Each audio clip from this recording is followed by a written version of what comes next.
안녕하세요. 오늘도 여러분과 함께 귀한 하나님의 말씀을 나누는 시간을 갖겠습니다. 저는 여러분하고 이렇게 하나님의 말씀을 나누는 이 시간이 아주 너무나 좋습니다. 말씀을 준비하느라고 나름 고심도 하고 기도도 하고 생각도 많이 하고요. 또 글도 쓰고 여러 가지 하는 작업이 쉽지는 않아요. 글을 쓴다는 것이 쉬운 작업은 아닌데 그런 걸 하면서 제 자신이 많이 깊이 사유하게 되고 또 하나님의 어떤 빛비춤 계시의 역사가 있고 뭔가 전진한다는 생각을 갖습니다. 그래서 이 시간은 저에게 너무나 소중한 시간이라고 생각합니다. 여러분도 제 말씀을 들으시면서 그냥 작은 유익이 아니라 큰 유익, 여러분이 가지시는 신앙과 여러분의 영성, 여러분의 삶 속에 정말 초월적인 하나님의 신세계라고 말할게요. 새로운 세계가 아니고 하나님의 그 신세계가 정말 열리고 체험화되는 역사가 있기를 진심으로 바랍니다. 저는 오랜 시간 정말 수십 년간을 기독교 안에 있었고 다만 기독교인이 아니고 진실로 제 목숨을 걸고 이 길을 가려고 했던 사람이에요. 그래서 이 길을 가면서 정말 많은 체험이 있습니다. 이루 말할 수 없는 제가 상상하지 못한 많은 길을 제가 겪었습니다. 일들을 겪었습니다. 그래서 이제 와서 저도 나이도 있고 이제 그동안 축적된 것도 있고 여러 가지로 하나님께 배운 것도 있고 그런 것이 종합되어서 오늘 이 시간에 이 자리에 여러분과 함께하는 시간을 갖게 된 것입니다. 그래서 제 마음은 항상 여러분이 제 말씀을 통해서 유익을 얻는 그러한 시간이 되기를 간절히 원합니다. 자, 오늘은 이제 내주하는 성령에 관한 것인데요. 이 부분은 너무나 중요한 거예요. 사실 얘기해도. 왜냐하면 신약 시대라는 것은 내주하시는 성령의 세계를 이해해야만이 정말 신약의 실체가 열리기 때문에 그렇습니다. 그래서 내주하시는 성령에 대해서는 계속 얘기해야 되는 거예요. 자, 근데 일단은요, 내주하시는 성령을 먼저 우리가 생각해 볼 때요, 구약과 신약은 다르다는 것이죠. 구약은 성령의 역사가 위에서 일종의 부어지는 임하는 역사, 전치사로 온이고요. 신약의 역사는 그야말로 인 혹은 인사이드, 사람 속에서 내주하시는 성령의 역사라고 말할 수 있습니다. 그래서 구약의 성령의 역사와 신약의 역사는 차이가 있다는 것, 여러분이 아시기 바랍니다. 그래서 구약은 주로 성령이 바깥에서의 역사가 있는 거예요. 임하는 역사는 바깥의 역사예요, 주로. 근데 신약에서는 이제 안에서의 역사가 존재하는 것이죠. 자, 근데 신약에서는 안의 역사만 있다고 해서 안의 역사라고 해서 안의 역사만 있는 게 아니에요. 신약은 둘 다를 포함하는 거예요. 그래서 신약은 밖과 안의 역사, 이 두 가지가 다 공존하는 것입니다. 그래서 신약의 축복이 더 큰 것입니다. 근데 오늘날 그리스도인들 가운데는 바깥의 성령을 주의하는 어떤 파라고 해야 되나 사람들이 많고요. 또 다른 파는 속생명파, 속생명파가 주로 바깥보다는 이제 안에 있는 성령의 역사를 많이 추구하는데, 그래서 이렇게 밖과 안이 바깥을 주의하고 신유의 은사, 은사를 강조하잖아요. 주로 은사 쪽은 이제 바깥의 역사가 많아요. 외적인 역사가. 근데 안의 역사는 이제 인격의 역사가 많은 거예요. 사랑이나 희락이나 화평이나 온유나 절제, 이러한 모든 것은 성령의, 특히 갈라디아서 그 5장에 사도 바울이 말한 성령의 열매는 주로 안에서의 역사가 많습니다. 그래서 사도 바울의 서신서에서 보면은 외적인 역사가 없는 건 아니에요. 있어요. 특히 외적인 역사가 많았던 곳이 바로 고린도 교회입니다, 여러분. 근데 외적인 역사가 많았지만 속의 역사가 약할 때 문제가 생겨요. 그래서 성령의 역사는 바깥의 역사와 안의 역사가 일종의 조화라고 해나 균형을 이뤄야 돼요. 왜냐하면 바깥의 역사는 일종의 능력의 역사고요. 속의 역사는 생명의 역사라고 말하는데 속의 역사가 속의 역사를 안에서의 역사를 통해서 성령의 인도를 받는 거예요. 능력의 역사를 통해서 성령의 인도를 받는 게 아니라 이게 막 혼돈돼요. 이런 세계가. 저는 이 세계를 앞으로 유튜브를 통해서라도 이제 여러분에게 깊게 저는 일반적으로 사람들이 말하는 일반적 방식으로 성령을 말하지 않습니다. 저에게는 정말 하나님의 저는 뭐 이렇게 말하면 좀 뭐하지만 저는 하나님이 저에게 가르쳐 주신 것이 있어요. 체험한 것이 있고 이건 나를 위한 것이 아니고 이 시대의 모든 그리스도를 위한 것이 그리스도인들을 위한 것이라고 저는 생각합니다. 그래서 이 부분에 대해서 뭐 혼돈이 많습니다. 성령에 대해서 관념적인 것도 많고 치우친 것도 많고 어떤 거는 성령의 역사라고 말하는데 그건 사탄의 역사예요. 그 구분도 잘 안 돼요. 막 혼재되어 있고 뭐 어지럽습니다. 그리고 아예 뭐 그러다 보니까 뭐 성령 자체를 주의하지 않죠. 문제를 일으키니까 오히려 은사 있다 뭐 성령 받았다는 사람들이 문제를 일으키니까 아예 성령 자체를 불신하는 경우도 있고 여러 가지 아주 너무나 무질서한 것, 성령에 대해서 무질서한 것이 현대의 어떤 현상입니다. 그래서 저는 이 성령에 대해서 앞으로 하나님이 저를 인도해 주시면 더 구체적으로 세세하게. 그냥 한면에 이러한 것들은 사실은 또 감추고 싶은 면들이 많습니다. 하여튼 귀한 것들은 제가 쉽게 말하고 싶지 않아요. 그래서 이제 제가 한 달에 한 번씩 질문과 답하는 시간이 있는데 이제 그때 주로 제가 어느 정도 말하겠습니다. 그때는 제가 공개적으로 할 거지 아니면 뭐 비공개적으로 할지 유튜브로 내놓을지 생각하고 있어요. 성령의 역사는 뭐 감출 면이 있는 거예요. 어떤 뭐 사역자들은 뭐 아는 것들을 뭐 다 알려고 그러는데 그러지 않습니다. 성령의 역사는 이중적이에요, 여러분. 나타나는 면이 있지만 감출 면이 있기 때문에 모든 걸 그렇게 쉽게 말할 수 없는 비밀의 영역이라는 게 있어요, 여러분. 제가 아무리 말을 해도 하나님의 세계는 다 열려질 수가 없어요. 그만큼 무한 비밀의 세계가 하나님의 세계입니다, 여러분. 여러분, 하늘의 구름을 보세요. 똑같은 날이 어디 있습니까, 여러분? 다 달라요. 그리고 다 다르면서도 항상 신비로워요, 여러분. 구름을 보면은 항상 신비로워. 모양이라는 게 같지도 않으면서 그 나타난 현상이 너무나 신비로워. 예전에 제가 한 번은 그 비가 아주 엄청나게 오는 후에 하늘을 봤는데, 그건 완전히 장관이라.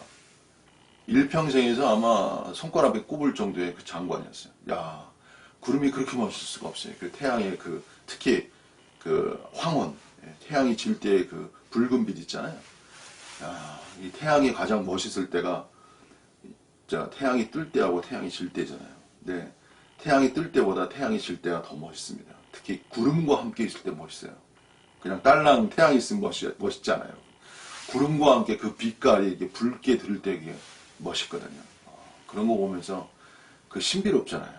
하나님의 세계는 그 자체가 신비스럽기 때문에 신비라는 것은 뭐냐면은 다 알리지 않은 거예요. 항상 새로운 거예요, 여러분. 그 구름의 세계도 항상 자연의 세계도 항상 새롭잖아요. 우리가 보이는 현상 세계도 그러한데 하나님의 그 실제 세계, 특히 성령의 세계는 그 자체가 신비와 무한 신비적 세계이기 때문에 계속 열려질 수밖에 없는 세계예요. 자, 어쨌든 밖과 안의 성령의 역사라는 것은 굉장히 중요한 부분이고요. 둘 다가 중요합니다. 그러니까 안의 생명을 주의하는 사람들, 인격의 생명을 주의하는 사람들은 밖의 역사를 또 소홀히 해요. 또 거꾸로 밖의 역사를 주의하는 사람들은 안의 역사를 소홀히 한다고.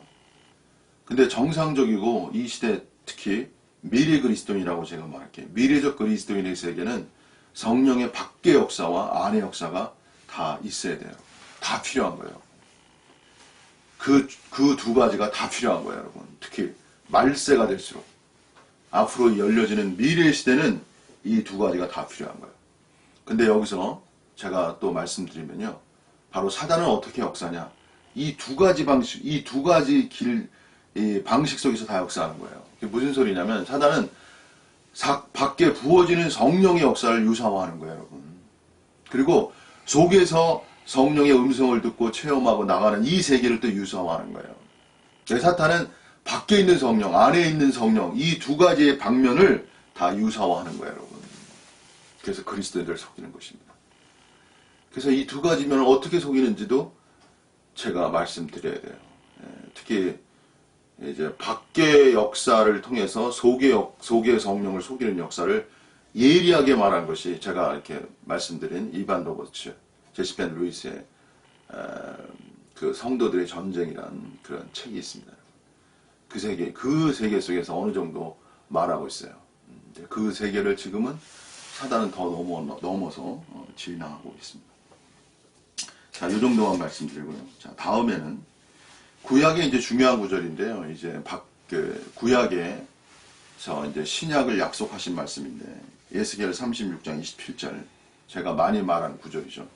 내 신을 너희 속에 두어 너희로 내 율례를 행하게 하리니 너희가 내 규례를 지켜 행할지니라. 두 가지가 중요합니다. 그게 뭐냐면은 이거는 이제 여기서 에스겔 선지자가 이제 미래를 예언한 거예요. 줄 행할지라. 여기서 미래 시제입니다. 그래서 영어는 I will이라고 해서 내가 뭐뭐 할 것이다. Put my spirit, my가 이제 대문자, spirit이 대문자이기 때문에 이건 성령이죠. 그 다음에 in 혹은 inside you. 그래서 영어 성경이 너무나 명백하죠. 너희 속에 나의 영을 둘 것이다. 이렇게 말씀하고 있죠. 그래서 에스겔 선지자가 이렇게 하나님의 말씀을 대언함으로 약속하신 것이죠. 자, 이 말씀은 뭐냐면요. 구약은 아직 성령이 사람 속에 있지 않다는 것을 암시하는 거예요. 이 자체가. 미래에 줄 것이기 때문에 지금은 없다는 거죠.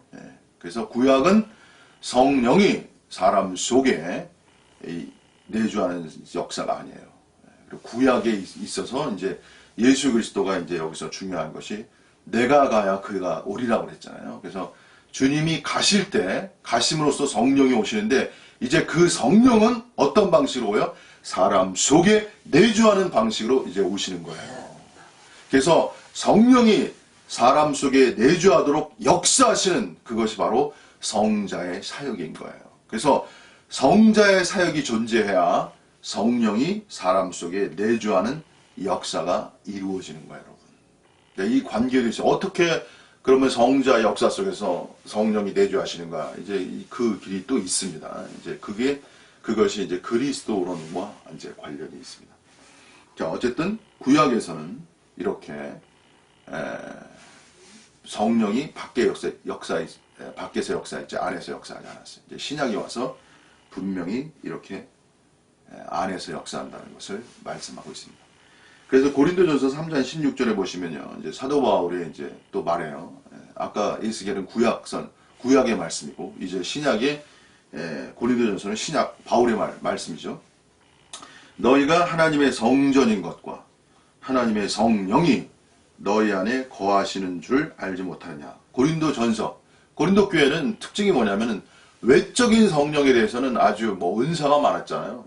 능력도 있었고 병도 고치고 방언도 하고 여러 가지 외적인 성령의 역사에 대해서는 아주 어느 정도 알고 있었는데 그 속에 계신 성령의 역사에 대해서는 이게 약했단 말이에요. 그러니까 고린도 교회에 대해서 사도 바울이 이렇게 말하는 거예요. 너희가 하나님의 성전인 거 하나님의 성령이 너희 안에 거하시는지 알지 못하느냐. 그래서 이 두 가지가 다 필요한 것인데 이 신앙이 어릴 때는 이렇게 성령의 밖의 역사는요 굉장히 체험적이고 역동적이기 때문에 방언 받는 거 이게 일종의 방언을 받잖아요. 저도 옛날에 방언을 받았습니다. 방언을 이제 못 받는 사역자가 있는데 그거를 자랑하면 안 돼요. 그것도 자랑도 자기는 경험을 받지 못하는 그런 사역자도 있더라고요. 근데 그런 사역자들은 기적적 성령에 대해서도 인식을 해야 돼요. 다 방언 받는 것도 다 유익이 있는 거예요, 여러분. 방언 받으면서 어떤 좋지 않은 역사도 있어요. 참 이게 하나님의 세계는 이게 놀라운 성령의 세계가 있는데 크게 일종의 이게 어둠화가 형성돼가지고 또 문제를 발생시키거든요. 그래서 방언을 받았다고 해서 막 문제를, 그러니까 고린도 교회도 방언을 받았다고 해서 문제가 생긴 거야. 질서가 없어진 거야, 그냥. 서로 교회 와서 계속 자기들이 그냥 방언으로 얘기한 거예요. 예. 그러니까 바울이 집에서 잠잠히 방언하라고 그랬잖아요. 교회 와서는 통역이 있어야 방언하라 이렇게 말했잖아요. 그러니까 고린도 교회인들이 외부에 임하는 성령을 받았는데 이 해석이 안 되는 거예요. 온전하게 어떻게. 그러니까 사도 바울이 뭐에 질서를 잡는 거예요. 성령은 은사는 이렇게 사용하라. 은사의 가치는 여기 있다. 이렇게 그거를 이제 질서를 주는 거예요. 그래서 방언보다 이제 사도 바울은 예언이라는 은사를 더 크게 쳤죠. 왜냐하면은 이 예언이라는 은사라는 거는 중요한 게 뭐냐면 가르침이 들어가거든요. 깨달음이 들어가고 가르침이 들어가요. 교회에서는요, 여러분 신앙생활에서 중요한 게 뭐냐면 이제 방언도 중요합니다. 방언은 생각으로 기도하는 게 아니고 영으로 기도한다고 그래요. 여러분 그래서 방언을 많이 하는 사람들은 영이 강한 거예요. 사람 속에는 영이라는 게 있어요, 여러분. 그 영이 강하면요, 영이 강할 때 사람이 어떻게 되냐면요, 힘이 나요. 그리고 영이 강할 때 그 사람이 담대해지는 거예요. 그래서 근데 이제 이 영이라는 거는 생각과 연결돼야 되는데 이 생각과 연결되는 이 부분에는 많은 시간과 깨달음이 필요한 거예요, 여러분. 근데 고린도 교회는 그런 걸 잘 몰랐어요. 그냥 외부적 방언이라는 게 일종의 막 신비스러운 거거든요. 이상한 말을 막 한단 말이에요. 그러니까 사람들이 막 흥분하는 거지. 근데 그 해석이 안 되면, 해석이 또 통역이 안 되면 문제가 생겨요. 근데 오늘날 어떤 사람들이 통역한다고 그러는데 통역 자체가 그냥 자기식 통역이에요, 여러분. 그냥 자기가 생각나는 대로 통역해. 이 기적적인 역사에 대해서는 유사화가 많기 때문에 굉장히 주의해야 됩니다. 자, 어쨌든 사도 바울은 이제 너희 안에 성령이 거하시는 줄 알지 못하느냐. 성령이 거하셨지만 고린도 교회인들은 그러한 자체를 인식하지 못했죠. 그래서 사도 바울이 말한 것입니다. 그래서 구약과 신약을 통해서 우리는 성령이 사람 속에 거한다는 것 어느 정도 인식하셨을 거예요. 자, 여기서 좀 얘기를 환기시키기 위해서 다른 얘기 하겠습니다. 소크라테스를 얘기하겠어요. 이방인이죠, 소크라테스는. 이 사람에 대해, 이분에 대해서 제가 좀 얘기를 하겠습니다. 아마 교회 목사 설교 이렇게 하시면서 소크라테스를 내주하는 성령과 비교해서 얘기하는 목사님은 별로 안 계실 거예요. 저는 이 얘기를 꼭 하고 싶어요. 저는 예전에 그 기독교, 제가 장로교 생활 10년 했습니다. 그러다가 제가 특수교회 다녔어요. 그 다음에. 자, 근데요, 장로교 생활할 때는 저는 솔직히 말하는 거예요. 장로교 생활할 때는 저는 내주하는 성령에 대해서 깊이 몰랐어요, 여러분. 성령이 사람 속에 거한다, 이거 잘 몰랐습니다. 제가 특수교회 다니면서 내주하는 성령에 대해서 배웠어요. 그렇기 때문에 특수교회가 제가 냉정하게 말하면 일반 장로교보다는 더 깊은 영역에 있는 거예요. 이건 사실입니다, 여러분. 그래서 일반화된 기독교 생활이 여러분 다라고 생각하시면 안 돼요, 여러분. 일반화된. 이제 일반화된 교회 생활이라는 게 무난하게 하고 뭐 문제가 없게 하지만 깊이가 없어요. 피상적이에요. 여러분 이런 생각을 하셔야 돼요. 그러나 특수교회는 깊이가 있지만 또 거기에 또 어떤 위험 요소가 있어요, 여러분. 특수교회. 저는 다 거쳐봤기 때문에 다 말씀드리는 거예요. 특수교회는 깊이가 있는데 나중에 더 깊은 사단의 속임에 또 빠져들게 돼요. 그 더 문제가 생겨요, 여러분. 근데 문제가 생긴다는 자체를 인식하지 못해요. 왜? 이미 마비되었기 때문에. 그런 세계가 있는 것입니다. 자, 근데요, 여기서 이제 소크라테스 말하는 건 여러분 내주하는 성령에 대해서 좀 더 다각적인 여러 가지 세계를 좀 이렇게 비교적으로 들으면서 좀 입체화하려고 합니다. 제가. 말씀의 입체화가 굉장히 중요한 거예요. 자, 소크라테스는요, 이 사람이 죽었잖아요. 사형당했는데 그 사형당한 그 이유가 뭐냐면은 그리스 신이 아니고 다른 신, 그것이 이제 이단이 되니까 그들 편에서는 다른 신을 섬기고 그 다른 신을 청년들에게 선동했다, 이러한 죄목으로 이제 소크라테스가 이제 사형을 당하는 거예요. 그거를 이제 주로 이제 소크라테스는 다이몬이라고 표현했어요. 다이몬.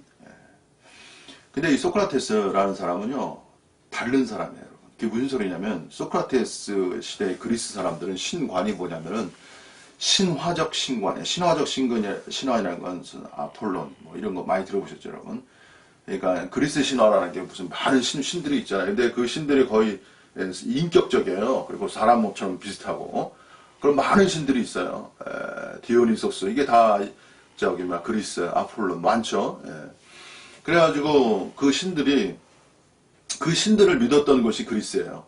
근데 소크라테스는 그 신들이 아니고 자신 속에 이게 중요하죠. 소크라테스 속에 이제 소크라테스는 그 자신이 뭐라고 생각했냐면 신과 인간을 이렇게 연결해주는 매개체적 존재로서의 다이몬을 어느 정도 인식했어요. 그래서 인식했지만 어쨌든 그는 소크라테스가 중요한 게 자기 속에 일종의 신성이 있다고 믿었던 거예요. 이것이 엄청난 차이예요, 여러분. 이 면에 대해서는 그 철학자들이 많이 논하지 않아요. 철학자들은 그냥 네 자신을 알라 여기를 많이 얘기하죠. 그래서 철학자들이 보는 관점은 주로 뭐냐면 자연 철학에서 서로 인간 철학으로의 전환성이죠. 자연 철학이라는 것이 만물이 어떠한 근원으로 되어 있는가의 탐구에서 이제 인간의 내면을 바라보는 이 전환성, 이거를 소크라테스의 위대성으로 보는 것이거든요. 근데 소크라테스가 생각한 믿음의 세계, 인간 속에 신성이 존재한다는 이 믿음의 세계, 이것도 중요한 부분인데 이거는 그렇게 많이 이렇게 탐색하지는 않습니다, 여러분. 근데 이러한 신성이 존재한다는 이 부분이 결국은 많은 영향을 주는 거예요.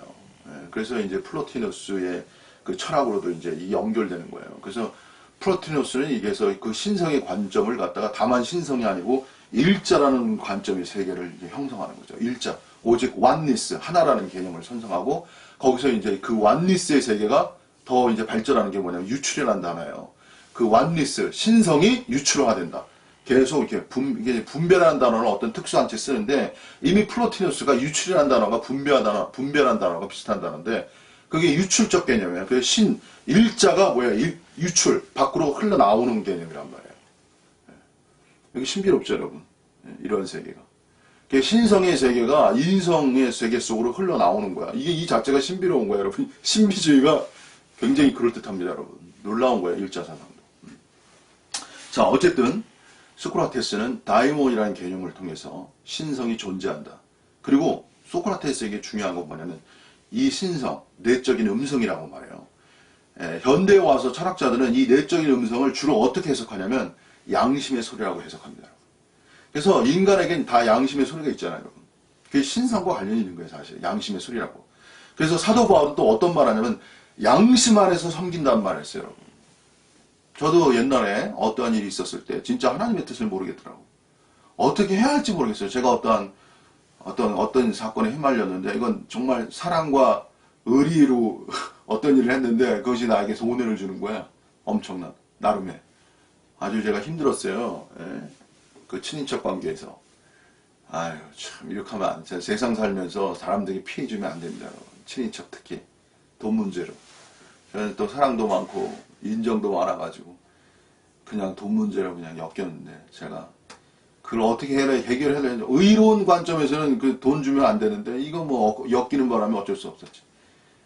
양심이 그때 제가 양심 안에서의 하나님의 음성이라고 할까 그런 걸 통해서 그 문제를 해결한 적이 있었어요. 그때 제가 사도 바울 양심 안에서 섬기는 하나님 이 부분. 그리스도인은 양심의 소리가 있는 거예요. 근데 사도 바울이 소크라테스도 이미 2500년 전 이미 여러분 보세요. 기독교의 그 빛과 어둠은 뭐냐면요. 기독교의 빛은 뭐냐면은 사실 빛이면서 어둠이에요. 기독교의 빛은 모든 세계를 상위적 관점에서 내려다보는 거야. 이게 기독교의 위대성이라는 거예요, 여러분. 원래 그런 거예요, 기독교가 원래. 기독교라는 건 상위 관점으로서 모든 걸 다 내려다봐요, 여러분. 이 기독교의 위대성이라는 것 자체가. 그렇기 때문에 진정한 대신학적 관점은 모든 것을 다 위에서 내려다보는 거야. 이게 기독교의 우월성이라는 거예요, 여러분. 그래서 영성주의자들이 이 잘못된 영성을 갖게 되면요. 가장 교만한 사람이 되는 거예요. 왜? 다 위에서 내려다보기 때문에. 철학, 인문학 다 우습게 여긴다고요, 여러분. 그 자체를 우습게 여긴다고. 이미 사도 바울이 초등학문이라고 말했기 때문에 그 자체를 우습게 본다고요, 여러분. 그 자체 말하는 거. 모르면서도 우습게 여겨요. 불교도 어떻게 보면 모르면서도 우습게 여긴다고. 어느 정도 아는 지식 가지고. 불교도 내면으로 들어가고 철학도 깊이 들어가면 깊이 들어갈수록 거기에 정말 좋은 것들이 많은데 그건 잘 모르고 그냥 외곽적인 것만 보고 그냥 판단하는 거예요. 이게 기독교의 우월성이라는 거예요. 제가 우월성이라고 말했죠. 그게 사실이라는 거예요, 여러분. 그만큼 기독교가 최상위 관점이라는 게 맞습니다. 그러나 또 역이에요, 여러분. 항상 역을 생각해야 돼요. 최상위이지만 모든 각도에서 볼 수 있어요. 밑에 각도에서 볼 수 있어야 밑에 각도에서 볼 수 있어야 된다고요. 여러분 이해하시겠습니까? 네, 제가 오늘 뭐 얘기 설명할 게 많아가지고 위에서의 관점이 아니라 옆에서도 보고 위에서도 아주 입체적으로 보는 것이어야 돼요, 여러분. 기독교의 세계는. 저는 최상위 관점에서 네? 지금은 저는 이제 뭐 제가 기독교를 바라보는 사람이니까 여러분. 저는 기독교를 바라보고 있는 사람이니까 그 위에서 제가 이렇게 말하면 이제 굉장히 교만하게 들리실 텐데 참 그렇다는 것도 여러분 이해하시기 바랍니다. 그래서 항상 기독교는 위대하면서도 위험을 내포하는 거예요. 항상 최상의 관점이기 때문에 그 최상이라고 말할 때 뭐가 들어오겠어요, 여러분? 당연히 교만이 들어오는 거예요. 교만할 수밖에 없어요, 구조가. 그거를 틈타고 사단이 역사하는 거예요. 그렇기 때문에 우월성과 그러니까 우수성과 그러니까 이게 교차되는 거예요. 인생이라는 건 여러분 우월성만 있는 게 아니라 하나님이 너무 신비로워요. 인간은 우월성만 있는 게 아니고 열등성, 항상 공세존재하는 거예요. 이것이 하나님의 역사 같아요, 저는. 열등성이 존재해야 겸손하죠, 여러분. 열등성이 존재해야 자기의 문제의식을 인식하고 돌파하려고 그러죠, 여러분. 우월성만. 그렇다고 열등의식이 사로잡히면 문제가 되잖아요. 그러니까 또 우월성이 필요한 거예요. 근데 인간은 다 두 개가 다 필요한 거예요, 여러분. 열등성은 열등성으로서 활용성이 중요한 거예요. 여러분, 내가 열등하다? 그걸 활용할 수 있어야 돼요, 여러분. 내가 공부를 못한다? 머리가 나쁘다? 활용할 수 있어요. 그래서 어떤 사람은 내가 공부를 못하지만 나는 노력할 수 있어. 우리나라의 유명한 정치인 중에 한 사람이 자기가 머리가 안 좋다는 걸 알았어요. 그런데 이 사람은 그걸 역으로 이용했어요. 내가 머리가 안 좋지만 나는 은근과 끈기가 있다. 이래가지고 이 사람이 그냥 뭐 엄청 뭐 인내로 공부해가지고 결국은 사법고시 패스해가지고 지금 유명한 정치인이 되셨는데, 여러분 자신의 열등감을 오히려 활용하는 자가 지혜로운 자예요. 이 땅에 열등감이 없는 사람이 어디 있습니까? 다 부자도 열등감이 있어요. 뭐 잘생겨도 열등감이 있고요. 남들이 올 땐 다 좋을 것 같아도 인간은 다 열등감이 있습니다. 그러나 열등감을 변화시키는 것, 그걸 활용해서 더 좋은 존재로 창조하는 것, 이것이 인간의 능력이라는 거예요, 여러분. 이것이 인간의 창조성이라는 거예요, 여러분. 인간은 고난 속에서요, 그냥 고난으로 망하는 존재가 아니고 고난을 창조하고 미래화할 수 있는 능력이 있다는 것, 이것이 인간의 위대성이라는 거예요, 여러분. 인간은 고난과 역경을 통해서 오히려 창조화될 수 있다는 것. 기독교의 위대성은 바로 그런 거예요, 여러분. 고난과 역경을 통해서 창조할 수 있다는 것. 이것이 기독교의 위대성이에요. 근데 이걸 이상하게 기독교가 말하는 게 아니고 니체가 말한 거예요, 여러분. 웃기게도. 그냥 니체가 본 거는 기독교 안에서 고난이 오히려 인간을 이게 억압하고 질병화시킨다 이런 개념으로 기독교가 가고 있다는 걸 본 거야. 그러니까 그걸 니체가 간파한 거예요. 오히려 고난이 인간을 수동적으로 무능력화하게 만들어 비주체적으로 만들고, 그게 아니라 니체는 역으로 그 고난을 인간을 창조하는 수단으로 본 거 아닙니까? 근데 원래 기독교가 그런 거예요, 원래가. 기독교가 원래 니체가 말한 그것이 원래 기독교라니까, 여러분. 왜? 고난과 영광은 상호작용하기 때문에 그런 거예요. 이것이 기독교의 실체야. 이게 바울 신학의 핵심이라고요, 여러분. 그러니까 뭘 모르고 니체를 따른 사람들은 또 니체가 기독교는 아무것도 아니다. 아니라니까. 기독교를 잘 몰라서 하는 소리예요, 여러분. 기독교를 깊이 들어갈수록 고난을 통해서 인간을 성숙화시키고 영광스러운 존재로 창조하는 것, 이것이 하나님의 세계라는 거예요, 여러분. 그래서 사도 바울이 로마서에서 뭐라고 했어요? 영광을 말하면서 고난을 예비하라고 말하는 거예요, 여러분. 영광 받으려면 고난 받을 준비하라. 이것이 사도 바울이란 말이에요, 여러분. 그래서 니체는 운명주의를 받아들이는 거 아닙니까? 운명주의를 적극적으로 받음으로써 창조하는 것이, 그것이, 그게 운명에 대한 사랑이, 운명에 가고 니체의 사상 아니에요? 이게 어떻게 보면 더 본질적 기독교의 세계라고, 여러분. 니체를 넘어서는 말을 해야 돼요, 여러분. 근데 어떻게 보면 기독교가 뭐 수능이 되고, 운명의 뭐 피동적 인간이 되고, 이런 게 아니에요, 여러분. 숙명주의가 잘못돼가지고, 예정설에서 숙명주의가 잘못돼가지고, 하나님의 세계는 존재를 새 창조하는 것이고, 존재를 새 창조와 새로운 존재로 존재화하는 세계. 뭐를 통해서? 현상의 세계, 실존의 세계를 통해서 그런 거예요, 여러분. 이 세계 속에서. 그래서 여러분이 고난 받으시는 거, 어려움 당하시는 거, 눈물 흘리시는 것, 그 힘들게 가시는 모든 것들이 가치화시키는 것. 이게 놀라운 기독교의 위대성 아닙니까? 여러분이 눈물 흘리는 게 무가치화되는 게 아니고 가치화시키는 거예요, 여러분. 고난을 가치화시키는 것. 그것이 기독교예요, 여러분.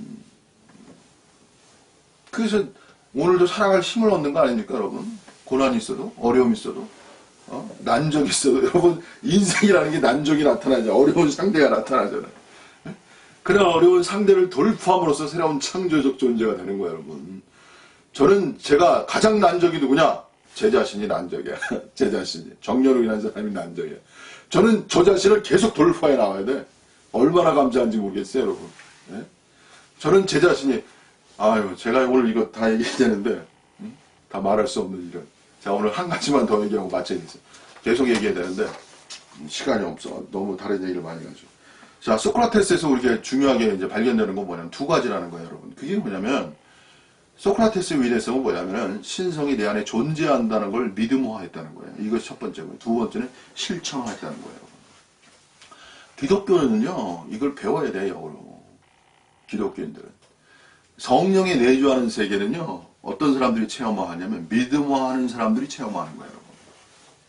저도 이거 체험하려고 제가 대학교 때 이거 체험하려고 엄청 제가 이 진리를 듣고 나서 제가 얼마나 좀 설레었는지.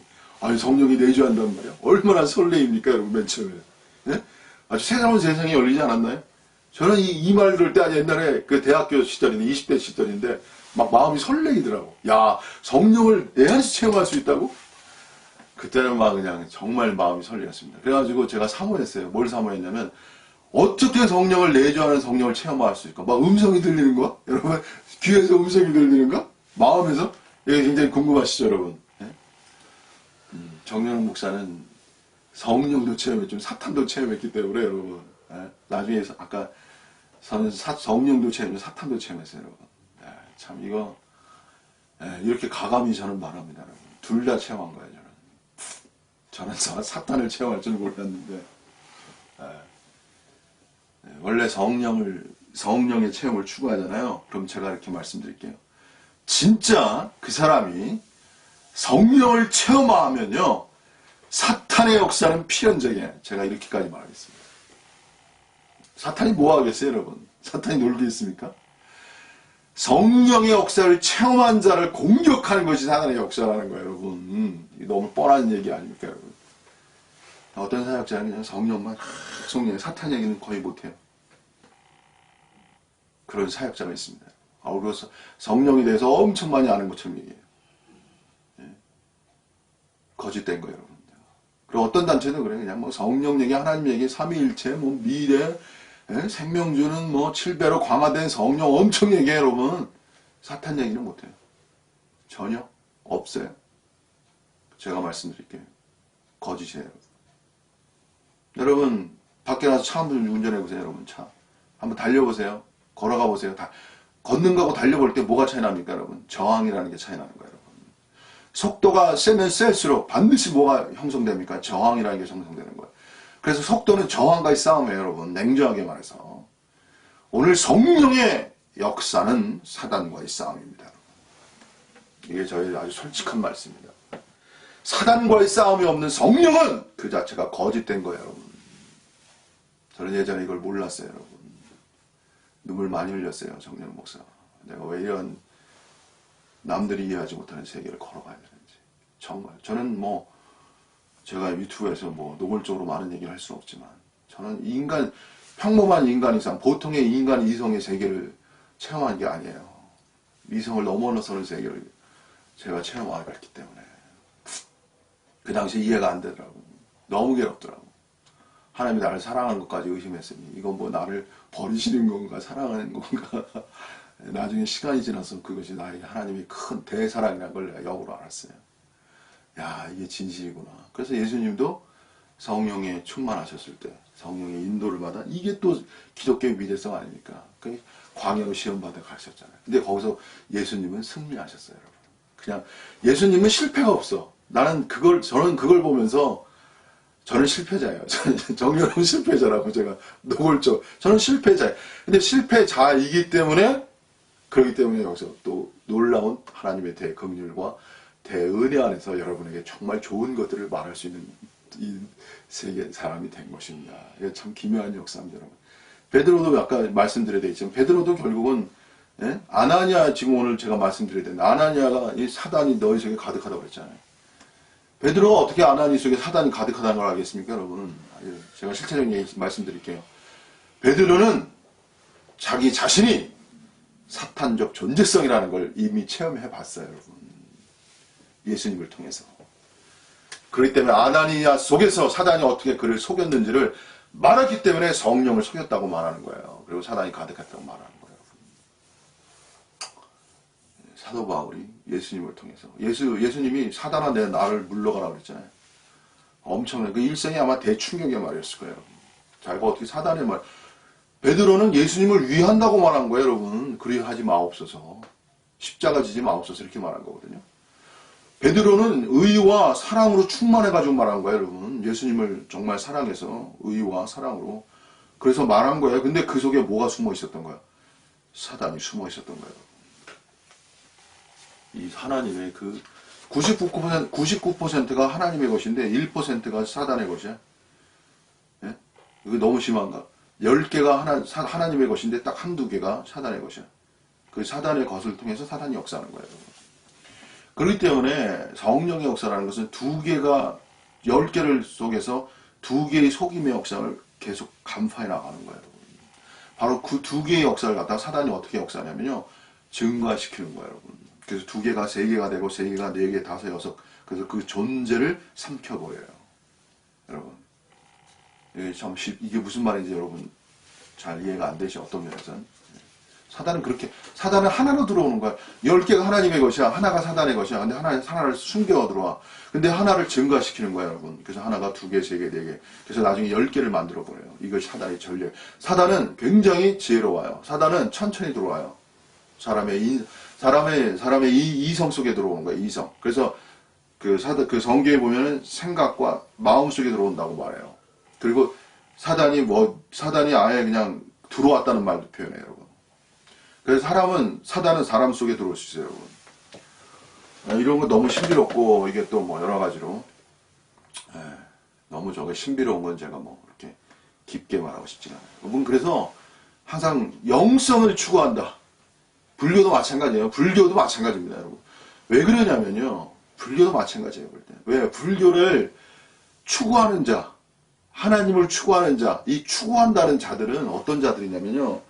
순수성 있는 자들이에요. 순수성. 마음이 순수한 자들이에요, 여러분. 마음이 순수하다는 건 뭐냐면 단일하다는 거예요. 단일성. 하나밖에 생각을 못해요, 여러분. 그게 순수한 자들이에요. 성령이 내주한다 그러면 하나밖에 생각해 못해. 뭐야? 성령만 내주하는 줄 안다니까. 사탄도 역사한다는 걸 잘 모른다니까. 이게 단순성이라는 거예요. 불교도 마찬가지. 불교의 어떤 교리에 빠지면 단순성한테 그것만 봐요. 역을 봐야 되는데 불교의 어둠화를 봐야 되는데 그걸 안 본다고. 그러니까 문제가 생기는 거예요. 이게 단순해. 근데 단순한 자가 진입해 들어가는 거예요. 또 이게 참 재밌어요, 여러분. 단순한, 순수한 자가 하나님을 볼 것이잖아요. 순수한 자이어야 하나님의 세계에 열리는 거야, 또. 진입해 들어가는 건 순수성이에요, 여러분. 근데 순수성만 갖고 되지를 않아요, 여러분. 그래서 제가 지혜와 순수 항상 얘기하죠. 자, 어쨌든 요거 이제 소크라테스 그만 얘기하고, 자, 이제 마지막으로 이제 여기서 이제 설명하고 이제 마치겠습니다. 오늘 얘기할 게 많은데, 다음에 아마 또 더 설명해야 되지 않나. 그 다음에는요, 이제 사도 바울 넘어갈게요. 사도 바울은 로마서에 보면 이렇게 말했어요. 성령의 내주하심을 따르는 문제에서 이렇게 말했습니다. 육신을 쫓는 자는 육신의 일을, 영을 쫓는 자는 영의 일을 생각하느니 육신의 생각은 사망이요 영의 생각은 생명과 평안이니라. 제가 일반 교회에 있을 때는 이런 구절을 별로 읽지도 않았고 관심도 안 했어요. 제가 특수교회 갔을 때 이 구절을 엄청 읽었고 사람들이 이 구절을 엄청 설명했습니다. 그리고 아주 뭐 획기적이었죠. 그래서 일반 교회에서 특수교회 갈 때 이게 다 가는 이유가 있는 거예요, 여러분. 자, 노골적으로 말씀드리는 거예요. 자, 그런데요. 그래가지고 이 특수교회 사람들은 뭐냐면 육신의 생각은 사망과 영의 생각은 생각과 평안이라고 그래가지고 성령의 인도를 받을 때 뭘 주의하냐면 느낌이라는 걸 주의하는 거예요. 그래서 생명의 인식, 느낌이라는 것은 생명의 인식을 전제로 하는 거예요, 여러분. 인식이 있어야 뭐 느낌이 있는 것이지. 그래서 성령이 내주하는 성령을 알기 위해서는 인식과 느낌이라는 단어가 중요한 거예요. 그래서 인식과 느낌이라는 말하는 사람이 그 지식을 얻는 거야. 그게 파워가 되는 거야, 여러분. 모르는 사람은 그냥 그걸 따라야지. 여러분, 제가 이것도 오늘 이 유튜브를 처음 듣는 사람들은 제 말에 거리가 생기는 거예요, 여러분. 아, 그렇구나. 내주하는 성령에 대해서는 뭐 인식이라는 게 중요하잖아요. 인신론이 중요한 거예요, 철학에서, 여러분. 원래 인식론이 관념론하고 관련이 있고, 관념론이 결국은 실체론이 되는 거예요. 근데 관념론이 실체론으로 나아가기 위해서는 반드시 실존을 거쳐야 되는 거예요, 여러분. 철학도 이렇게 중요한 거예요, 여러분.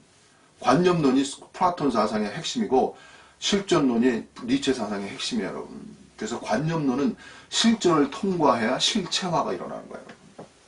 이게 철학에 대한 활용론이라는 거예요, 여러분.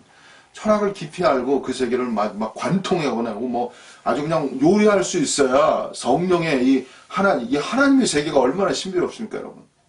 철학을 동원해서 아니 바울도 사실은 헬라 철학을 동원한 거라니까요, 여러분. 왜 그걸 몰라요? 그냥 철학을 초등학문이라고 말하니까 진짜 초등학문만 생각하잖아요. 바울 신학은 이혼론적 관점으로서 헬라 철학을 동원한 거예요. 동원하지 않은 게 아니란 말이에요, 여러분.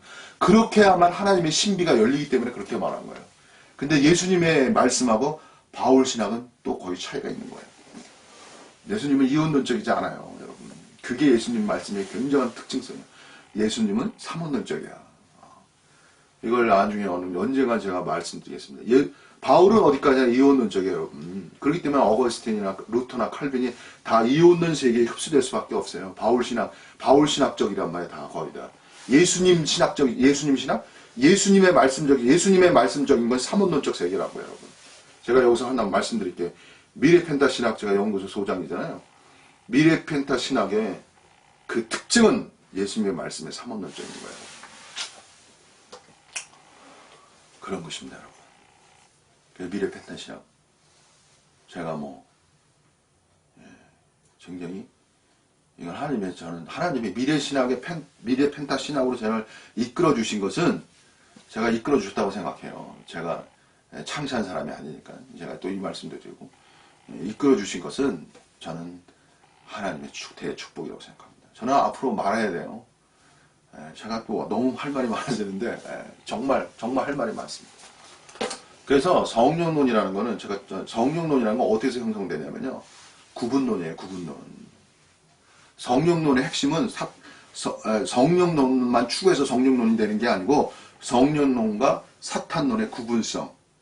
성령론이 발전하려면 사탄론이 발전시켜야 되는 거예요. 그럼 성령론이 발전되는 거예요. 성령과 사탄의 구분성이 대성령론이 되는 거예요, 여러분. 제가 결론적인 말씀을 드립니다. 자, 어쨌든 여기서 이제 한 가지만 하고 이제 마치겠습니다. 그래서 사도 바울은 사망과 생명의 느낌이라는 말을 했기 때문에 그냥 그 특수단체, 어떤 단체들은 사망 느낌, 생명 느낌 이걸 또 구분해요. 그래서 어떤 일을 보고 느낌이 사망이다, 어떤 느낌이 생명이다, 느낌이 좋지 않다 이런 말을 하거든. 어떤 그 유튜브 보니까 찜찜하다는 표현을 하더라고. 그거는 내주하는 그 신성의 세계 속에서 찜찜하다 이런 표현을 하더라고. 양심의 세계를. 재밌어요. 아주 찜찜하다는 표현을 하더라고. 엄청 열광하시고 그분 유튜브도 굉장히 조회수도 많아요. 근데 가만 보니까 그분들 그 세계는 어느 정도 접했더라고. 그 세계 속에 들어왔더라고. 찜찜한 세계. 기독교에서는 찜찜하다는 표현을 안 하는데 그분은 찜찜하다고. 그냥 찜찜하다고 표현한 건 그분 나름대로 체험이 있는 거예요. 저는 존중하는 분도 있어요. 아주 조회수도 많더라고. 자, 근데요. 자, 여기서 제가 말씀드려요. 그래서 과거에 저는요, 영성을 따를 때 저도 그랬어요. 이게 생명의 느낌이야, 사망의 느낌이야. 이거 엄청 주의했습니다. 그래서 어떤 일을 두고 기도할 때 이게 생명의 느낌이야, 사망의 느낌이야. 아주 이랬던 적이 옛날에 아주 어렸을 때입니다. 제가 20대 때 그랬어요. 20대, 30대. 근데 한 시간이 지나면서 이제 점점 변화되는 거예요. 여기서 한 가지 또 말씀드릴게요. 성장이라는 건 뭐냐면요. 생각이 변화해요. 여기서 제가 니체라는 사람을 좀 동원할게요. 여기서 신앙에서 중요한 부분이니까 제가 말씀드리겠습니다. 니체는 삶이라는 것은 생성과 해석과 창조라고 말했어요. 저는 여기서 두 번째, 생성과 엄청 중요한 거고 해석이라는 단어도 엄청 중요한 거예요. 성장이라는 건 뭐냐면요. 여러분의 해석이 변하는 거예요. 니체를 동원한 거예요. 니체는 나가 이렇게 접목시키지 못하는 기독교의 본질과 저는 접목시킬 수 있거든요. 자, 해석이라는 거 엄청 중요한 거예요. 여러분, 성장한다는 건 해석이 변하는 거예요. 그게 무슨 소리냐면, 여러분 어렸을 때, 삶이라는 건 이런 거야. 이렇게 해석하시잖아요. 그죠? 어렸을 때 해석이 있고. 나이가 들면 나이가 든 대로의 해석이 달라지는 거예요, 여러분. 해석이에요, 여러분. 어떤 철학자는 해명이라고 했는데, 해석이라는 게 중요한 거예요. 그래서, 이 생성이라는 거는 또 엄청 더 중요한 건데, 생성이라는 건 무한 진화적 관점이에요, 여러분. 이 존재론에서는 이게 생성이라는 관점을, 왜냐면 현상의 세계는 생성이고 이데아의 세계는 변화가 되면 안 되거든. 이데아의 세계는 완전성이기 때문에 변화되면 안 되는 세계야. 그래서 생성이라는 단어를 좋아하지 않아요, 여러분. 플라톤 철학에서는 생성이라는 단어 자체가 아닌 거예요. 헤라클레토스의 사상에 만물 유전이라는 개념으로 나와야 돼. 그래서 플라톤 철학과 파르메니데스의 그 존재론과 그 헬라크레토스의 그 만유 유전설, 이 변화설, 이 두 가지를 볼 수 있어야 돼요. 제가 오늘 철학 얘기를 많이 하는데, 어떻게 보면 또, 여러분이 목사가 이렇게 철학 얘기를 많이 하는데, 이게 얘기를 해야, 또 말할 수 있기 때문에. 자, 어쨌든, 뭘 얘기하는, 해석이라는 단어가 엄청 중요한 건데요. 여러분, 성장이라는 건요, 해석이 변하는 거예요. 저는, 제가 조이 말하면 영성을 가졌을 때의 해석과 지금의 해석은 완전히 달라졌어요. 그렇다고 영성이 가진 모든 것을 다 버리는 게 아니에요. 영성이 가진 빛의 세계, 유익한 세계, 정말 진리의 세계, 참된 세계, 하나님이 나에게 주신 은혜의 세계, 그건 저는 간직하고 있어요. 그러나 그 영성으로 말미암아 어둠화의 현상, 사탄성, 그 존재 속에 감추진 역사, 사단의 역사, 이런 걸 제가 포착하고 있는 거예요. 그걸 포착하고 있기 때문에 저는 변화된 영성을, 변화된 해석을 가지고 있는 거예요. 그래서 여기서 하나 이렇게 말씀해요. 육체적 자아에서 벗어나는 게 영성의 자아고요. 영성에서 자아에 벗어나는 게 신성의 자아라는 개념이에요. 이거 나중에 또 제가 많이 설명해야 돼요. 주로 영성주의자들은 육체에서 벗어나는 것만 엄청 얘기해요. 근데 영성은 영성에서 벗어나야 돼요, 여러분. 제가 이렇게 말씀드릴게요. 자, 이제 결론 자꾸 내야겠습니다. 너무 다른 얘기 많이 했기 때문에. 자, 그런데요. 자, 여기서 마지막으로 오늘 여기까지만 하겠습니다. 사도 바울은 기묘한 얘기를 해요. 그게 사도행전 16장의 말씀이에요. 6절에서 9절에서 10절까지 말씀입니다. 제가 이 구절은 잘 읽어볼게요. 이게 중요한 구절이기 때문에. 성령이 아시아에서 말씀을 전하지 못하게 하시거늘 부르기아라 갈라디아 땅으로 다녀가 무시아 앞에 이르러 비두니아로 가고자 했을 때 예수의 영이 허락지 아니하시는지라. 이렇게 말했어요. 여러분, 그냥 성령이 어떤 일에 있어서 이렇게 생명과 평화로 인도하면, 내가 지금 갈라디아 땅으로 가. 그래서 기도를 해. 그래서 성령이 생명의 느낌을 줬어. 그러면 가면 되는 거 아니에요, 그죠? 바울이 말했으니까. 근데 그런 얘기가 아니에요, 여기서는. 여러분, 영을 따르는 이야기는요, 아까 제가 했잖아요. 순수한 사람들은 단일하다고, 생각이 단일하다는 거. 그래서 생명과 영의 느낌, 사망의 느낌, 이걸 단일하게 생각해. 그러니까 모든 걸 거기다 다 적용해. 이 자체가 어리석음이라는 거예요, 여러분. 성령의 세계는 입체적 세계예요, 여러분. 어떻게 될지 모르는 세계예요. 복합적 세계라고. 그래서 성령이 전하지 못하게 하는 거야. 그 느낌으로 했으면은 알 텐데 가지도 말씀을 전하는데, 근데 성령이 전하지 못하게. 근데 더 나아가서 여기서 예수의 영이 허락지 않는다는 또 비두니아. 근데 성령이 말씀하시면 거기서 끝나야 되는데 비두니아로 가고자 또 이제 방향을 바꿨잖아요. 이제 아시아에서 말씀 못 전하니까 이제 비두니아로 가고자 이제 바꿨잖아요. 방향 전환을. 근데 또 여기서 예수의 영이 허락지 않으셔. 아니 가르쳐 주시려면 그냥 다 가르쳐 주시지. 이건 또 뭐야? 그러니까 바울이 갈 때, 다른 길을 갈 때 또 가르쳐 주셔. 전체를 가르쳐 주시는 게 아니라. 여러분, 영의 세계는 굉장히 신비로운 거예요, 여러분. 그 자체가. 그리고 예수의 영이 허락지 않아. 아까 성령인데 여기서는 예수의 영이에요. 근데 이게 또 킹 제임스 버전이 있어요. 여기에서는 영어로 the spirits. 그 영이에요. 그래서 성령이라고 말해도 되는 거예요. 예수의 영도 맞고 성령의 영도 맞고. 성령이라는 게 하나만 있는 게 아니에요. 버전이. 여러 개 있기 때문에. 그래서 그 영이야. 그리고 그 영이 허락지 아니하셔. 여러분, 생명과 느낌이 아니라니까. 전부가 다가 아니라니까. 여러분. 그러면 바울이 또 비두니아로 갈 때 기도했을 거 아니에요. 이게 하나님의 뜻인가. 그래서 생명의 느낌이면, 가는 거다. 사망의 느낌 가는 게 아니다. 이렇게 한 게 아니라니까요, 여러분. 저는 이 구절을 이해하는데 정말 수십 년이 걸린 거예요, 여러분. 제가 특수단체 사람들은 이 구절을 그냥 넘어가죠. 예. 깊이 사유하지도 않죠. 그들이 아는 영의 세계가 뭐예요? 신비롭고 관념적이에요, 여러분. 실체적이지 않아요. 그게 속임당하는 거예요. 영을 따르는다는 말 엄청 얘기하는데 나중에 다 속임당해요. 정말 눈물 나게 말하고 싶은 부분이 정말 많습니다. 그분에 대해서. 얼마나 거짓된 것인지.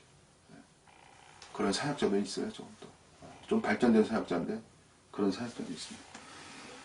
자, 그 다음에요. 무시하로 지나 드로아로 내려갔는데, 자, 보세요. 여기까지도가 아니고 그 다음에 또 있어요, 여러분. 보세요. 밤에 환상까지 보이는 거야. 바울에게 보인 얘기. 아니, 성령도 말씀하시고 또 예수 영이 나타나서 허락주도 안 하셨는데 그 밤에 환상이 나타났어. 그래 바울에게 보이니 마게도냐 사람 하나가 서서 그에게 청하여 가라되 마게도냐로 건너와서 우리를 도우라 하거늘. 환상까지 보여준 거야. 그 다음에 10절이 중요해요, 여러분. 바울이 이 환상을 본 후에 성령의 음성을 듣다가 한다니까 아니고 또 예수의 영이 또 허락했는데 금지했어. 환상까지 봤어. 환상을 본 후에 그래서 환상을 본 후에 우리가 곧 마게도냐로 떠나기를 힘쓰니 이는 이 말이 중요합니다. 하나님이 저 사람들에게 복음을 전하도록 우리를 부르신 줄을 영어 성경에는 이제 인정함이더라 이렇게 표현했어요. 제가 NASB 가족인데 저는 인정이라고 썼는데 영어 성경에는 conclude 결론 지었다는 뜻이에요. 저는 제가 오늘 전하지만 제가 처음으로 전하는 저는 이러한 설교를 제가 어디서 듣지 못했어요. 이전까지 제가 처음으로 말을 전하는 어떤 설교에서 저는 이 설교를 제가 듣지 않은 거예요. 제가 처음 전하는 거예요. 제 자신이. 자, 여러분, 성령의 인도를 받았는데 또 예수의 영이 금지하고 그것까지도 안 되니까 환상까지 보이고 환상까지 본 후에 나서야 비로소 뭐가 되는 거예요. conclude. 이 단어가 중요하죠. 인정함이라고 했지만 영어 성경에서는 conclude. 결론이 난 거예요. 거기서. 영을 따르는 문제는 결코 간단한 게 아니라는 거예요. 인간이 하나님의 세계를 인식하는 거는 이렇게 환상까지 본 후에 그 다음에 결론이 나오는 거야. 이 환상까지 본 후에. 그러니까 영을 따르는 거는 굉장히 모호성과 관념성이 있고 그 사탄적 위험성이 있는 거예요. 여러분. 제가 이것도 나중에 말씀드리겠지만 속임도 있는 거야. 환상까지 보는 거 모든 성을 다 정황을 고려해서 종합적으로 이 종합적 판단이 중요한 거예요, 여러분. 영의 세계라는 건 종합적 판단이 중요한 거예요. 종합적 판단을 하지 않으면 오류가 생겨요, 여러분. 환상까지 동원한 거, 환상까지. 이 환상은 꿈이 아니에요, 여러분. 영어로 vision인데 이건 꿈이 아니에요, 여러분.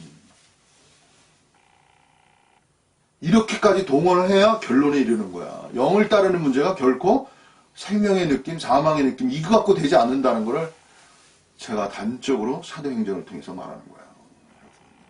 사도 바울이 로마서도 썼지만 사도행전을 썼어요. 그래서 성경이라는 책은요. 어떤 구절 하나를 택해서 그거를 강조하면 문제가 생기는 거야 항상. 그래서 많은 다른 구절과 함께 종합시켜야 돼요. 비교시켜야 되고 거기서 캐 나가야 돼요. 비교 설명할 수 있어야 돼요, 여러분. 그래서 중요한 단어가 뭐냐면 입체적으로 설명할 수 있어야 돼요, 여러분. 그렇기 때문에 성령을 따르는 문제는 결코 간단한 문제가 아니다. 그래서 근데 여러분 환상도 아무나 봅니까? 환상도 아무나 보겠어요, 여러분? 여기서 사도 바울이 제가 이 구절을 나중에 집에서 읽어보세요. 애썼다, 힘썼다 이런 말 많이 나와요, 여러분. 제가 소크라테스의 위대성은 실천적이라고 그랬죠. 어떤 사람에게 성령이 실체화되냐면 성령을 따라 그렇게 애쓰고 힘쓰고 전심전력 다가가는 자들에게 하나님의 역사가 나타나는 거예요, 여러분. 그냥 맹숭맹생해서 안 나타납니다. 그냥 갈망해서 나타나는 정도가 아니에요, 여러분. 실천적으로 그 길을 가고자 하는 자에게 나타나는 거예요. 근데 그 가고자 하는 길 때 많은 사탄적 요소들이 나타나기 때문에 이성적 판단을 해야 되는 거예요, 여러분. 결론지었다는 것은 이성적 판단이에요. 믿음화가 아니고 이성으로 종합화해야 돼요. 입체화시키고 종합화시키고 결론화시키는 것은 이성의 영역이라는 거예요, 여러분. 그렇게 해야 오류가 없어지는 거예요. 오류를 없애야 되는 거예요. 성령을 따르는 세계는요, 오류를 없애는 거예요, 여러분. 자, 오늘은 뭐 이 정도만, 여러분, 저에게 그렇기 때문에 결론적으로 또 말씀드려야 돼요. 그렇다고 뭐 이것도 아니고 입체적이고 종합적으로 얘기하면 이것도 아니고 저것도 아니고 어떻게 하라는 거야, 이렇게 얘기할 수 있잖아요. 제가 말씀드릴게요, 여러분. 종합적으로 제가 결론 짓겠습니다, 여러분. 성령이 내주하시면 일단 성령이 내주하셨다는 진리를 아셔야 돼요. 진리가 있어야, 지식이 있어야 인식화될 수 있는 거예요. 관념화가 될 수 있는 거예요. 그러니까 말씀이 이미지화 된다고 그러잖아요. 말씀이 관념화, 인식화되는 거예요, 여러분. 그러니까 성령이 내주한다는 말씀이 존재해야 그것을 내 안에 인식화할 수 있어요. 아, 그렇구나. 그리고 인식화라는 것은 반드시 뭐와 연결되어야 되냐면 믿음과 연결되어야 되는 거예요. 그래서 믿음이 위대한 거예요. 아, 성령이 내주하시는구나. 근데 믿음화되지 않는, 믿음화의 특징은 뭐냐면 지속화와 연결되어 있어요. 믿는다는 건 그 사실을 지속화시키는 거예요. 근데 믿었어. 아니, 믿지 않았어. 그냥 알았어. 그러면 날라가. 그 체험화가 안 돼요, 여러분. 그렇게 믿어야만 체험화가 되는 거예요. 그리고 믿음이 있을 때, 믿고 영의 세계를 주위에 나갈 때, 주위에 나가고 실천해 나갈 때, 뭔가 인식화되고 믿음으로 해 나갈 때, 여기서 조금씩 뭐가 일어나냐면 체험화가 일어나는 거예요. 어떤 사건을 통해서 체험화가 조금씩 발생해요, 여러분. 저도 그렇게 생각했어요, 여러분. 하루 종일 뭐 그런 게 아니고 어떤 특수한 상황. 제가 실전론적으로 말씀드려야 돼요. 실전론으로 얘기하려면 얘기할 게 너무 많기 때문에 이게 체험적인 일입니다. 그렇게 해서 믿음화돼서 한두 개씩 체험해 나갔대. 그렇게 돼. 근데 어떤 영성주의자들은 계속 그렇게 하다가 아까 말한 대로 성령의 역사가 성령, 예수의 영까지, 환상의 영까지 해서 동원해서 결론에 이르렀다는 사실 속에서 굉장히 성령을 따른다는 게 입체적이고 종합적이고 심오하다는 걸 모르면 또 문제가 생기는 거예요, 여러분. 그래서 제가 말씀드린 거예요. 딸랑 그렇지 않습니다. 왜냐면은요, 제가 여기서 말씀드릴게요, 한 가지. 결론적으로 말씀드릴게요. 왜 그렇게 됐냐면, 포에르 바하의 말이에요. 신이 인간을 창조한 것이 아니라 인간이 신을 창조했다. 이거는 뭐 무신론적으로 뭐 우리가 기독교에서는 배격해야 할 말인데, 여러분 잘 보세요. 인간이 신을 창조하는 거예요. 인간의 잘못된 욕망이 성령의 느낌을 위조할 수 있다고요. 이만큼 인간이 타락한 존재라는 거예요. 인간이 이 정도로 타락한 거예요, 여러분. 그래서 어떤 사람은 제가 볼 때 성령의 인도가 아닌데 그 하는 그 결실이 어떤 일을 해야 누가 봐도 이방 사람이 봐도 그게 성령의 인도가 아니에요. 세습화시키는 건. 근데 성령의 인도야 그게. 그것이 바로 타락이라는 거예요. 자기가 하나님을 창조한 거예요. 자기가. 이 포에르 바하의 무신론의 활용성이라는 거예요. 그래서 인간은 하나님 앞에 어떻게 해야 돼요? 두려워해야 되는 거예요. 하나님 앞에 두려워해야 되는 거예요. 아까 제가 미래 패턴 신앙 얘기했죠? 미래 패턴의 신앙의 특징은 끝까지 하나님을 두려워하는 거예요. 끝까지, 죽을 때까지. 그럴 수밖에 없는 존재라는 걸 알기 때문에. 쉽게 말하면 사탄적 존재성이라는 걸 인정하고 들어가는 거예요. 언제까지나 스스로가. 그래야만 하나님의 세계가 열리는 거예요. 하나님 두려워해야 돼요. 영성주의자들은요, 하나님과 동일시하기 때문에 하나님 두려워하지 않아요. 자기 생각이고 하나님 생각이 되어버린다. 그래서 위험한 거예요. 그래서 여러분, 그렇다고 위험하다고 안 갈 수 없어요. 그냥 가셔야 돼요. 여러분도 가셔야 돼요. 여러분, 부딪혀도 가야 되고, 저도 가는 거예요, 여러분. 걱정하지 마세요. 여러분, 도전하세요. 넘어져도 다시 일어날 수 있어요. 그리고 이렇게 함께 돕는 사람이 있으면 편해지는 거예요. 먼저 간 사람이 있으면 편해지는 거예요. 도울 수 있는 거예요. 그래서 여러분이, 그리고 니체의 말을 또 여기서 마지막으로 인용하고 제가 마치겠습니다. 니체가 이런 말을 했어요. 뭐라고 했냐면, 체계화시키는 것, 인간의 삶을 체계화시키는 것은 뭐라고 했냐면 정직이 결여된 거라고 했어요. 제가 이거를 내가 영성주의와 연합시킬게요. 네? 제가. 그게 무슨 소리냐면, 성령의 세계라는 거는요, 성령을 체험하는 세계는 체계화되고 도식화되는 세계를 넘어서는 거예요, 여러분. 그건 뭐냐면은, 하나님의 세계는 그 신비성과 또 나중에 모순성이라는 게 있어요, 여러분. 삶이라는 건 모순성이 존재하기 때문에 체계화가 안 돼요, 여러분. 나중에 또 설명되는데. 무슨 소리냐면은, 체계화된다는 건 또 빛과 그림자가 있어요. 잘 모르는 사람, 처음인 사람, 성령도 모르고 사탄도 아무것도 모르는 사람, 이런 사람에겐 체계화된 진리가 필요한 거예요. 뭐 성령의 느낌이 뭐 생명과 평안이다, 평안, 사망이다, 이렇게 체계화되는 지식이 필요한 거예요. 그건 필요성이 있는 거예요. 다 나쁘는 게 아니에요. 그러나 사람이 성장하고 깊은 영역으로 들어가려면 체계화된 세계를 넘어서야 되는 거예요, 여러분. 체계화된 세계를 넘어서는 몸부림과 투쟁과 갈등과 번민, 이러한 세계를 통과해 내어야 거기에 실체적인 세계가 열리는 거야, 여러분. 그래서 니체가 체계에 대한 소개 속에서 안주하는 것, 정직이 결여됐다고 말하는 거예요. 정직한 사람은요, 체계에 대한 세계 속에서 살 수 없어요. 왜? 체계에 대한 세계 속에는 지속적인 성령의 세계를 체험하여 나갈 수 없기 때문에 그런 거예요. 그렇기 때문에 하나님의 세계는 그 자체가 무한 신비이기 때문에 겸손하게 끝까지 추적해 나가는 것이고, 끝까지 탐험해 나가는 거. 익스플로어 있잖아요, 익스플로어. 영어 성경 논문 쓸 때 익스플로어 한다고 많이 써요, 여러분. 논문에서 영어로 익스플로어 한다는, 탐험한다는 뜻인데, 그 단어를 많이 씁니다, 학자들이. 좋은 단어예요, 여러분. 익스플로어.